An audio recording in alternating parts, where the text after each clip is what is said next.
Today we're doing the Rel 9 Week 1 recap. This is Atomics. I hope everyone had a great Thanksgiving and a great holiday.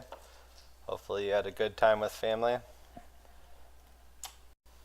Alright, the plan for these recaps, I'd like to do a kind of a sports cast for each game of the week, so this is my first attempt. We'll see how it goes. The first game we're doing, Lizards Anonymous versus the Ironbound Miners. First half, the Dwarves receive. Glenn Glittergold gets the ball. He counters right up the field. Counters right, goes left. Grimhawk Slayerkin with the blitz. Rolls a skull. Re-rolls into a push here. The frenzy continues onto the Crushinator with a pow. The Crushinator's injured with a broken jaw. Looks like he'll be missing the next game. Not wants to sit back, Dingus retaliates with a blitz of his own, knocking out the strength mighty blow, Troll Slayer, in retaliation. Last play of the first half, Glenn Glittergold blitzes. Fails with a dodge here, and he goes for a risky dodge through a tackle zone. Cersei the Skink happily ties him up, and the ball carrier goes down. Great defense by the Lizards, and the first half comes to an end. As the second half starts, the Lizards are driving. Star player Boomer looks to make a play and throws a bomb. Direct hit on the ball carrying Skink. Down goes Rickety Cricket, and he looks badly hurt. Cersei recovers the ball and runs it in for a 1-0 Lizards Anonymous lead. The Dwarves have time to score though, and they look to score in their final drive. Last play of the second half.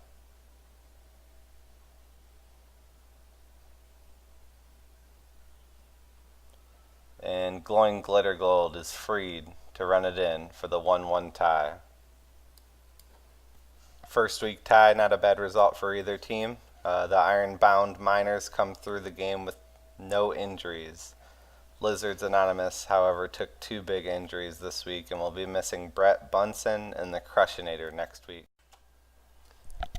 Alright, let me know what you guys think about the first little sportscast video that I made. I hope you guys like it. I plan on doing it for all the games in the following weeks. That was my one trial run there. I'm going to do the rest of them the manual way, the hard way, the easy way maybe. Alright, the second game of the week is the Halflings, the Red Runt Rage against the Teenage Bottle Rocket. This one was a forfeit. Looks like the Teenage Bottle Rockets haven't joined the league yet, or they didn't schedule their match. I'm not sure what happened there, but the Halflings get the nice easy win. Easiest way to beat Chorfs is to get the forfeit, I guess. The third game of the week, we got the Chorfs against the Bifrost Guardians. Norse versus more Chaos Dwarves, of course. You guys have that division. So take a look at the first. They got a tie 1-1 here. About even in armor breaks. They were about even in blocks. This looks like it was just a game. They're beating each other up. Alright, we look at the MVPs. We got 2 awesome MVPs from this match. The Bull Centaur, real close, a touchdown away from a level up, which is awesome. And we got the Berserker here that got a level. So 2 awesome MVPs out of this match. The Chorfs made it through the week with no lasting injuries to carry on, while the Bifrost Guardians have a level 3 runner and a level 3 lineman that will be missing the next game. Alright, next up we have the Mighty Morphin Dinosaurs versus the Honest to Gob. The Dinosaurs, the Lizards won 3-1. This is a game that the Lizards did not get through unscathed, however. We have it 9 versus 9 armor breaks and fairly even in block succeeded. with the goblins actually out blocking the lizards, which is pretty impressive. The thing about playing goblins is win or lose, you're probably leaving with some injuries. So while the lizards are happy with their 3-1 victory, as well as an incredible amount of SPP, that's a great game for them.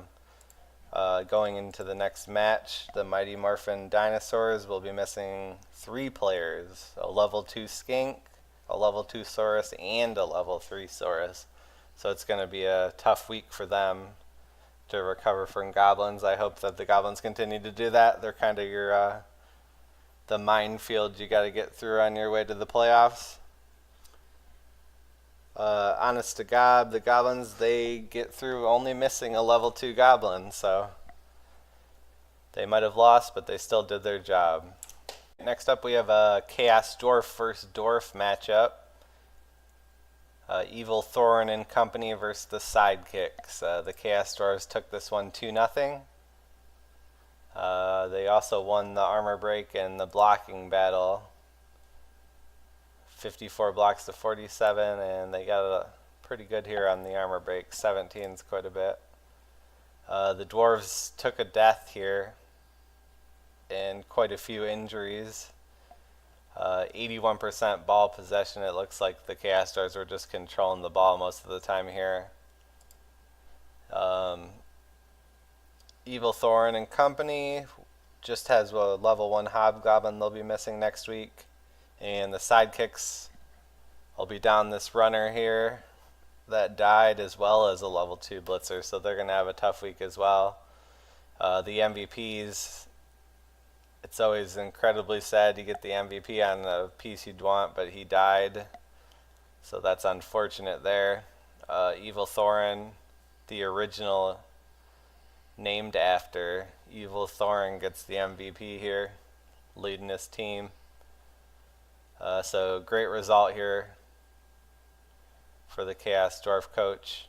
And the Dwarves, you just got to pick up the pieces and keep building. Alright, the next match is Nurgle versus Elf matchup. Generally, the Elves have a little bit of an advantage here at the earlier TV levels, but this is the kind of thing that can happen. The Elves win 2-1, but they took a beating in this one. 21 armor breaks is insanely high. Looks like there was some fouling going on as well. Unfortunately for the Elves, they had 2 players die in this game, which is pretty amazing. They also will have a level 2 and a level 3 lineman missing for next week, so they are going to be hurting for next week, but it's nothing that Elves haven't seen, so use the loners as your bodyguards next week is how you do it, I think. Overall, yep, the Elves were just dodging away, blitzing, as pretty much just blitzing were their blocks, but they did what they had to do. They did all things. They don't need to control the field, they'll just control the ball, so great win from him, even with all the injuries, and yeah, that's just a great win by the Bark brothers here. The MVPs were both very good in this. This War Dancer is going to be a star of his team for as long as he's around. He's going to be a problem for everybody in this division. It is going to be one of the best players in the entire division, and the Nurgle here get a MVP on a Pestigore here, which puts him in touchdown range of a level up, so that's always awesome. They'll just the Nurgle will continue to get stronger as the weeks go on, so good game to both. Really a great win here by the Bark brothers, considering all the damage they took. Alright, and the last game of the week is the Rat Burger Lovers Skaven versus Gorse Group's Necromantic. Take a look at it. Armor breaks are fairly even. There were 7 injuries in this game, 3 versus 4. So lots of injuries here, and 52 blocks for the Necromantic. That's a lot of blocks there. SPP wasn't crazy for either team this week. which is okay. Not bad though. They didn't leave themselves behind in development for sure. The 2-0 win is going to be real nice for Gorse Group, as well as an MVP on a ghoul here. Always awesome. Also looks like it's the ball carrier here, so he's going to hope to get a stat up on his next level up, hopefully. He also got through the week with no lasting injuries, so that's going to be big. A 2-0 win and no injuries, that's pretty much the goal of every week, so good job on him. The Ratburger lovers got an awesome MVP here. I'm interested to see how this player develops. You don't normally see the linemen here they're normally just the fodder to be hit here, but this guy already has claw block, so this will be an interesting piece to watch. So great game. Congratulations Gorse Group, and look forward to watching your games in the future.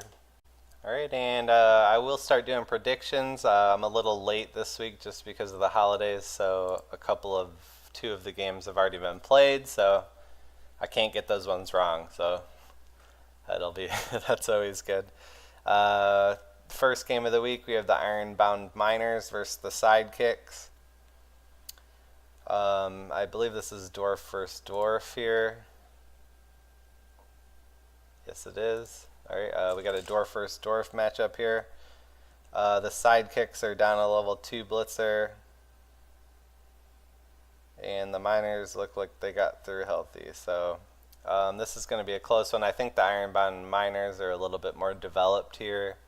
A little bit more guard. So I definitely think they have the advantage. I think they could pull this one out. I'm going to predict a 1-0 victory for the Ironbound Miners.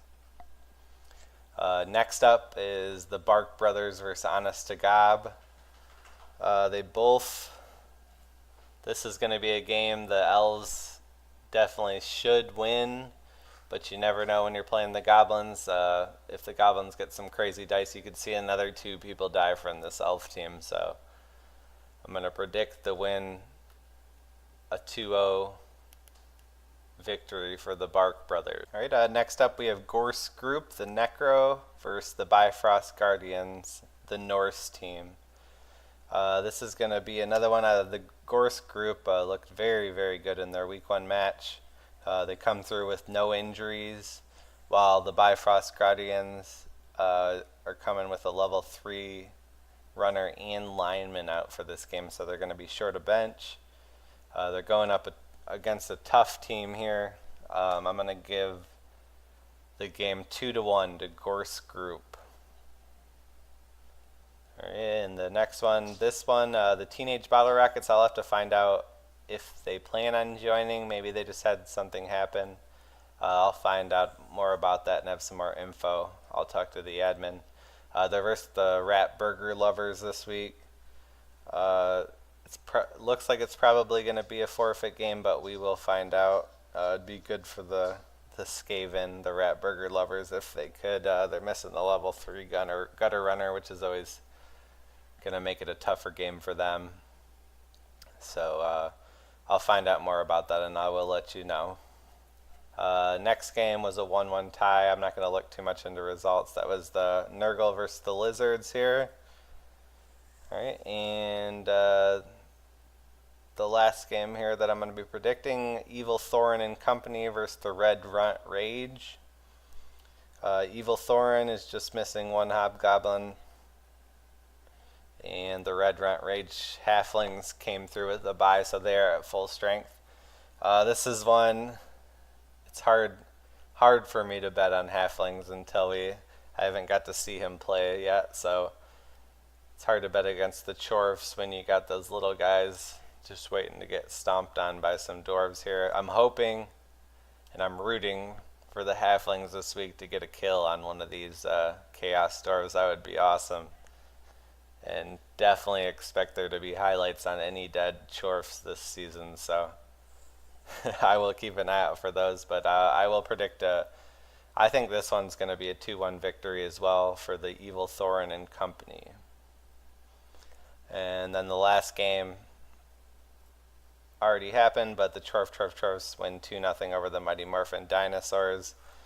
This one was always going to be hard for the Lizard team here, down two Saurus and a Skink, so not the biggest surprise here against the Chaos Dwarves. Alright, so that was a quick little recap as well as a preview of next week.